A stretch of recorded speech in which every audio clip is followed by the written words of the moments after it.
बड़े पैमाने पर अराजक तत्वों ने जो तोड़फोड़ की थी, तत्कालीन सरकार ने संविधान की रक्षा के लिए, कानून की रक्षा के लिए, अमन चैन का कायम रखने के लिए उस समय जो गोली चलवाई थी, वह सरकार का अपना कर्तव्य था। सरकार ने अपना कर्तव्य निभाया था।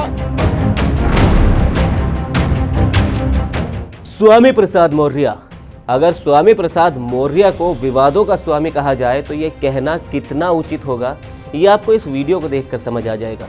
आए दिन स्वामी प्रसाद मौर्य कोई ना कोई विवादित बयान देते ही रहते हैं। अखिलेश यादव के तमाम समझाने के बावजूद उनके बयान देने में कोई कमी नहीं आई है। अब उनका ताज़ा बयान ही देख लीजिए। एक तरफ पूरा देश राम नाम जप रहा है, राम मंदिर के गुणगान कर रहा है, तो वहीं दूसरी तरफ स्वामी प्रसाद मौर्य ने अयोध्या में कार सेवकों पर हुई गोलीबारी को सही ठहरा दिया है। उन्होंने कहा कि तब की मुलायम सिंह सरकार ने अराजक तत्वों पर गोली चलवाकर अपना कर्तव्य निभाया था। पहले आप उनका पूरा बयान सुनिए।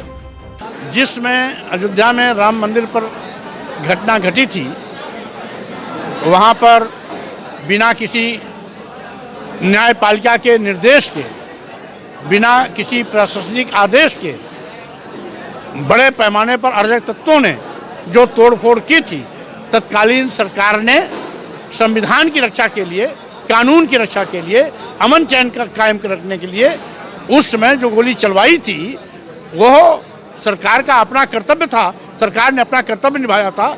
रही बात एसपी सिंह बघेल भी उस समय समाजवादी पार्टी में थे। जिस समय की वो बात कर रहे हैं, वो भी समाजवादी पार्टी में थे जिस समय अयोध्या वाला प्रकरण चला था, इसलिए उनको तो नहीं बोलना चाहिए। स्वामी के बयान पर समाजवादी पार्टी के विपक्षियों ने तो सवाल उठाए ही, लेकिन अब सपा नेता भी खुलकर बोल रहे हैं। विपक्षी दलों की बयानबाजी के बीच सपा विधायक राकेश प्रताप सिंह का बड़ा बयान सामने आया है। उन्होंने अपनी ही पार्टी के नेता स्वामी प्रसाद मौर्य को घेरा। राकेश प्रताप सिंह ने कहा कि राष्ट्रीय अध्यक्ष अखिलेश यादव ने मीटिंग में कहा था कि धर्म संबंधी मामलों पर बयान देने से बचें। उन्होंने 400 से ज्यादा प्रत्याशियों और विधायकों के बीच कहा था कि धर्म को लेकर कोई कुछ नहीं बोलेगा, लेकिन फिर भी स्वामी प्रसाद मौर्य ऐसे बयान दे रहे हैं। माननीय राष्ट्रीय अध्यक्ष श्री अखिलेश यादव जी ने स्पष्ट रूप से कल बैठक में ये कहा कि धर्म पे कोई चर्चा नहीं करेगा। हम धर्म पे चर्चा के लिए नहीं है, हम गरीब, मजदूर, वंचितों के उत्थान के लिए हैं।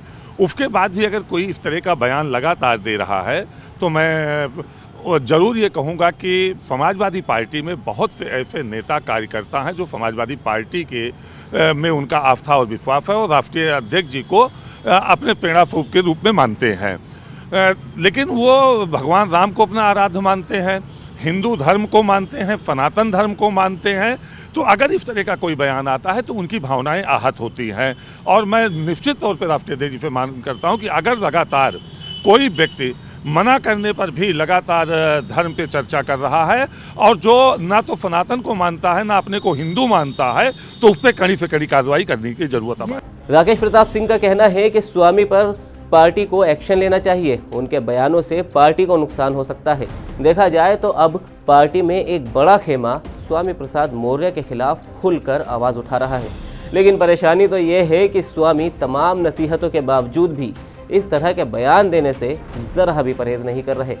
अब देखना होगा कि क्या अखिलेश यादव स्वामी के खिलाफ कोई बड़ा एक्शन लेंगे या फिर जो बीजेपी उन पर आरोप लगा रही है कि अखिलेश की इच्छा से ही स्वामी प्रसाद मौर्य इस तरह की बयानबाजी कर रहे हैं, वो आरोप सच साबित होगा।